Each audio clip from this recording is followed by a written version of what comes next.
सही बच्चों को नमस्कार। हम बात कर रहे हैं सिंगीज अलजेब्रा की, जिसके चैप्टर 9 प्रोबेबिलिटी फर्स्ट पार्ट की हम बात कर रहे हैं, जिसकी कंसेप्ट एप्लीकेशन एक्सरसाइज 9.2 की हम बात कर रहे हैं।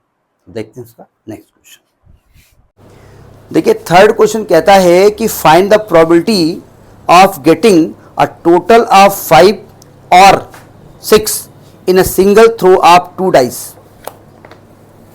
देखो पहले तो 2 डाइस फेंका है तो नंबर ऑफ सैंपल स्पेस कैसे निकालोगे, हम निकाल नहीं रहे हैं। सैंपल स्पेस में कितने होंगे 1 1 1 2 1 3 1 4, यानी total number of sample space क्या होंगे 36 होंगे ना भाई, 6 पहले के और 6 दूसरे के, टोटल 36 हो गए।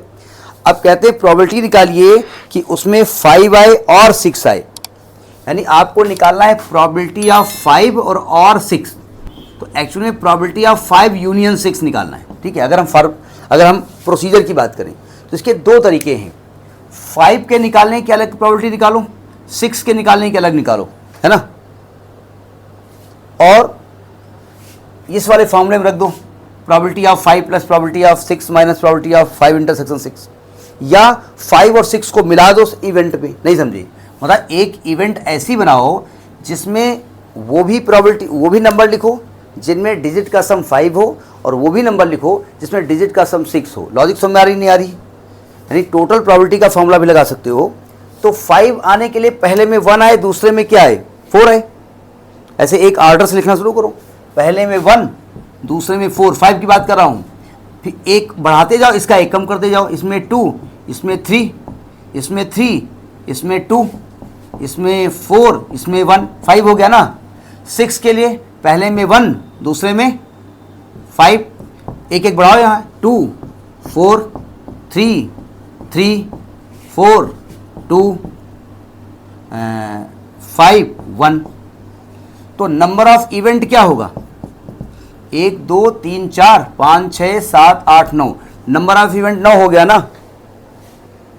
तो प्रोबेबिलिटी ऑफ इवेंट क्या हो जाएगा, प्रोबेबिलिटी ऑफ इवेंट जो हो जाएगा वो होता है number of event upon number of sample space is equal to 9 upon 36 is equal to 1/4। समझ में आई बात नहीं आई।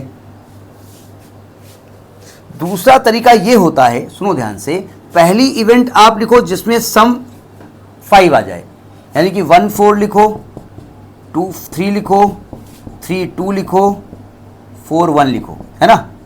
और दूसरी इवेंट बनाओ जिसमें कि 6 आ जाए, तो 1 5 लिखो, 2 4 हो सकता है, 3 3 हो सकता है, 4 2 हो सकता है, 5 1 हो सकता है।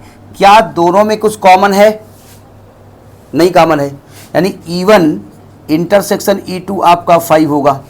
आपको निकालना क्या है कि प्रोबेबिलिटी ऑफ E1 हो या E2 हो।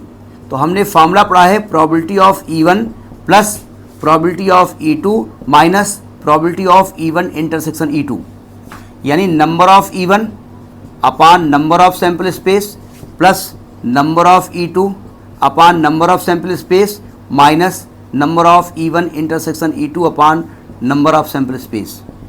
तो यहाँ पर हो गए आपके 1 2 3 4, 4 अपान 36 प्लस 1 2 3 4 5, 5 अपान 36, और ये 0 है। तो ये जब करोगे तो यही आएगा 9 अपान 36। समझ में बात नहीं आई। तो तरीका एक्चुअल में यही वाला सेकंड वाला है, क्योंकि अगर और फर्स्ट भी लगा सकते हो। अब देखो ज़्यादा ध्यान से, अब आप कहेंगे फर्स्ट लगाएंगे तो ये इंटरसेक्शन वाला, अरे भैया जब आप ये इवेंट लिखोगे ना तो जो दोनों में आएगी उसको एक ही बार तो लिखोगे ना भाई। इवेंट में एक सेट बना रहे हो तो जो दोनों में आएगा उसको सिंगल बार लिखोगे तो आएगा भाई, कोई दिक्कत वाली बात नहीं। नोट करिए इसको।